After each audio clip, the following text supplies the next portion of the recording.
Olá pessoal, sou Lucas Maciel, advogado e professor, e aqui é o canal em que nós discutimos temas relacionados ao universo do direito.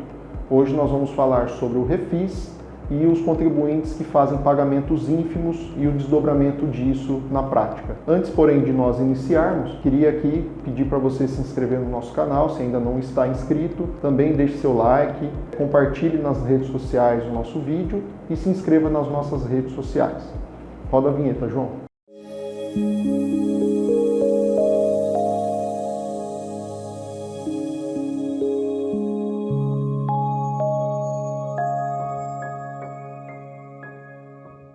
Bom pessoal, como a gente já falou, o nosso tema de hoje vai falar sobre o refis. Quem ainda não sabe, não ouviu falar ainda sobre o que é isso, é um programa de refinanciamento, ou seja, de pagamento parcelado de débitos tributários federais. Esse especificamente que nós estamos falando é um programa que iniciou-se lá no ano 2000, ou seja, quase 25 anos atrás, e é um programa de financiamento, de pagamento de tributo, que tinha como objetivo regularizar várias empresas que à época tinham vários débitos tributários junto ao governo federal. Então ele veio com o objetivo de fazer aí um escalonamento de pagamento para que essas empresas pudessem regularizar o seu passivo. O ponto é que essa legislação, introduzida pela Lei 9.964 de 2000, ela tinha uma formatação de pagamento um tanto quanto diferenciada, porque na verdade ela não falava em pagamentos mínimos de parcela,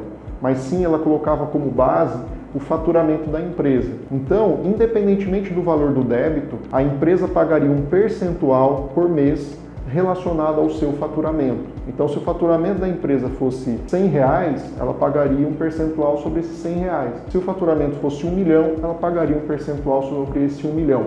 Independente se a dívida era 50 mil, 100 mil, 200 mil, 1 milhão, não importava. O grande problema é que esse parcelamento ele foi se desenvolvendo no passar dos anos e muitas empresas começaram a ter dificuldades e com isso não estavam conseguindo ter um bom faturamento, mas não deixaram de pagar a parcela do refis. Então o que começou a acontecer?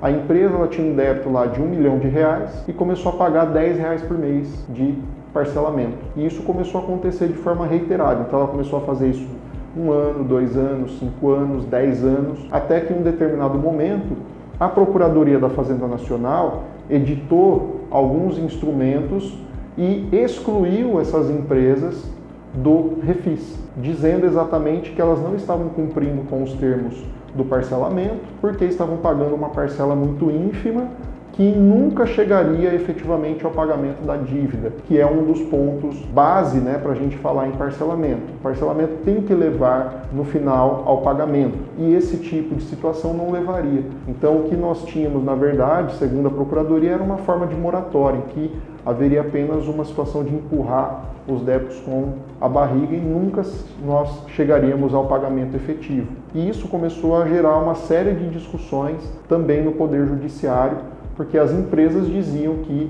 nos moldes do que a lei determinava não havia esse tipo de exclusão, porque a empresa continuava pagando dentro do que a legislação determinava e a lei não falava em algo nesse sentido. Então a Procuradoria estaria inovando e exatamente por isso não se poderia pensar em exclusão do refis por causa disso. Portanto, isso chegou até o Supremo Tribunal Federal. Essa discussão toda chegou até o Supremo para ele definir realmente pode excluir ou não pode excluir. E exatamente agora no mês de junho de 2024, o Supremo Tribunal Federal, numa votação 8 favorável e 3 desfavorável, votou, encabeçado pelo ministro Zanin, pela possibilidade sim de manutenção da empresa no refis. Então, mesmo que a empresa estiver pagando esse valor de maneira ínfima, uma parcela ínfima, isso sim é considerado como aderido ao parcelamento, ao refis, e isso não é motivo de exclusão. O ministro Zanin exatamente diz nesse sentido, de que olha, a empresa está cumprindo com o parcelamento. Se a legislação à época foi feita de forma errada, o contribuinte não pode ser prejudicado.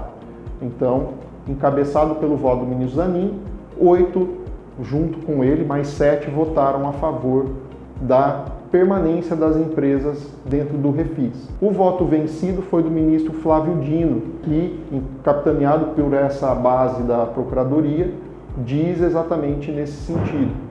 O ministro Flávio Dino citou que a Procuradoria da Fazenda Nacional apresentou informações de que os parcelamentos objeto do processo têm impacto financeiro de 2,2 bilhões de reais. Além disso, existem 113 mil parcelamentos, somando 80,15 bilhões, rescindidos por inadimplemento, incluindo principalmente a rescisão por pagamento irrisório. Segundo ele, o ministro Flávio Dino, o montante vultoso de recursos públicos atingidos pela concessão de tutela provisória indica que seu referendo poderia provocar efeitos irreversíveis. O voto foi acompanhado pelos ministros Luiz Roberto Barroso e Dias Toffoli. Observe que esse julgamento específico que nós estamos mencionando aqui, ele é apenas uma decisão liminar, decorrente de uma ação direta de inconstitucionalidade que ainda vai ser objeto de julgamento pelo plenário quando no momento oportuno. Mas o fato é que as empresas que, de certa maneira, foram excluídas em decorrência disso, podem pensar numa possibilidade aí de, pegando como parâmetro o julgamento do Supremo, e pedir a reinclusão no Refis, haja vista que isso pode gerar aí uma série de situações favoráveis para a empresa. Isso acontece há muitos anos, porque o Refis é do ano de 2000, mas até hoje observem que nós temos impactos dessa legislação, exatamente porque à época ela não deixou muito claro como seria a forma de pagamento e a forma de rescisão. Então a gente vai também acompanhar aqui para vocês esse julgamento, e quando ele for colocado em pauta, nós colocamos aqui no nosso canal do YouTube. Esse foi o nosso vídeo de hoje. Um abraço, até o próximo.